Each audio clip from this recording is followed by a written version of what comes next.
All right, what is up, everyone? Welcome back to the channel for another video. As you can see, they just installed these from pretty much preventing myself and others from going back here to hit these trails, even though they weren't even really much of a trail. So that's kind of where I tested out how the KO3s and the Toyo AT3s I have on the other set of wheels performed. But this video is not going to be that long, but I wanted to talk about something. In the previous video, I talked about or went over kind of stuff that makes the 4Runner life, or maybe the Overland life for 4Runner owners, or whatever it may be that you own, that you can basically take from this vehicle and maybe put on a Tacoma or something. It makes it a little easier. So I went ahead, had some time. It only took about 15 minutes. The biggest thing was honestly going to the toolbox and finding the right bit to install the provided hardware bolt. It goes here. So basically this is the Spiker Engineering, and you can see the little sticker that they included.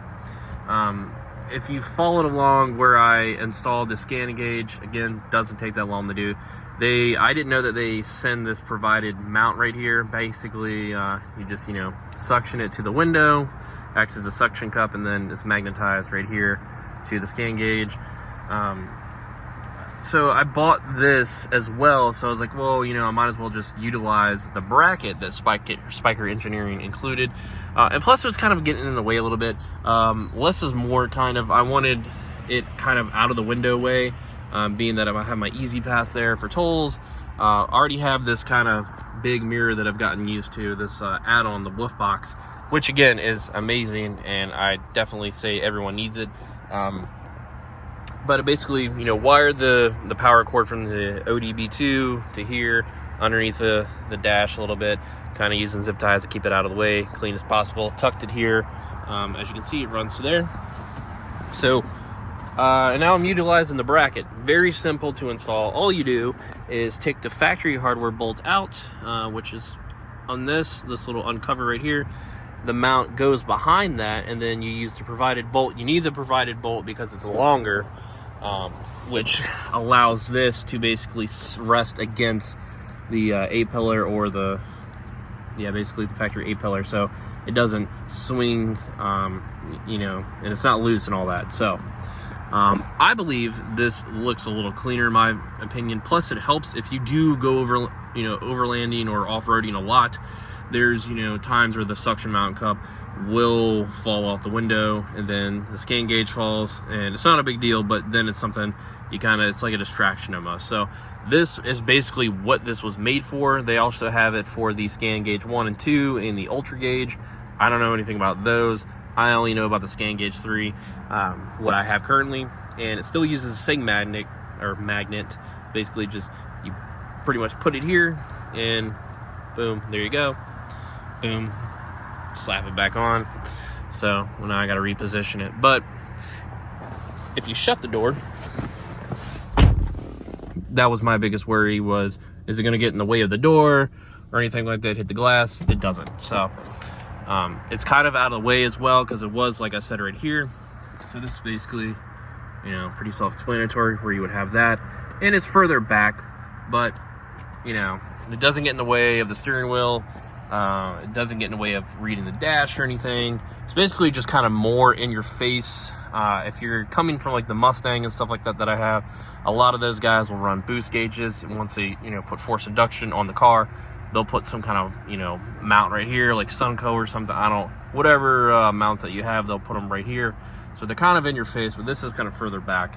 Not as far back as it was on the window, but again, I think it's better looking like this. And then if I ever take it off-roading, I don't have to worry about this falling off, or unless the magnet is that shitty. So other than that, like I said in the previous video, I talked about simple things that make life easier, and I believe this does. The Spiker Engineer bracket for the Scangauge was around $50 shipped.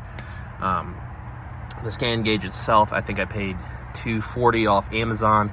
It does come with a suction mount cup, so if you don't want to get this bracket, it pretty much just already comes with the suction mount cup, so you don't have to spend an extra $50 like I did, because it didn't say in the description that it included it. So but like I said, great tool to have, especially on the fly if you need to read anything, want to keep track of your mileage. We've been almost doing 14 miles all day today. Haven't really driven that far though.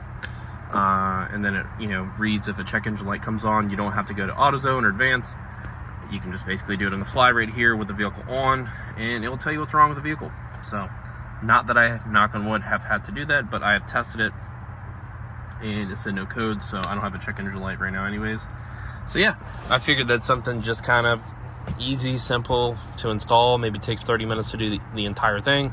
The longest thing is getting the bolt in and going to the toolbox, and then at the same time routing this cord with zip ties. So basically a $300 investment, kind of just saves you maybe gas in the end.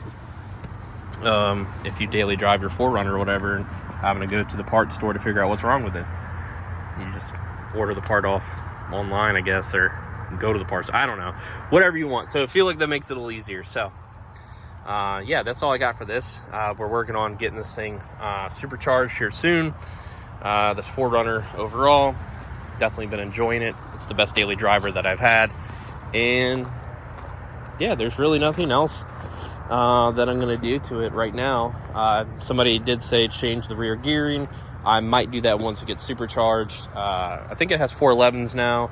Somebody mentioned 456 or something. I don't know much about gearing or gears in all entail, but except for coming to the Mustang world again, the 373s are in that.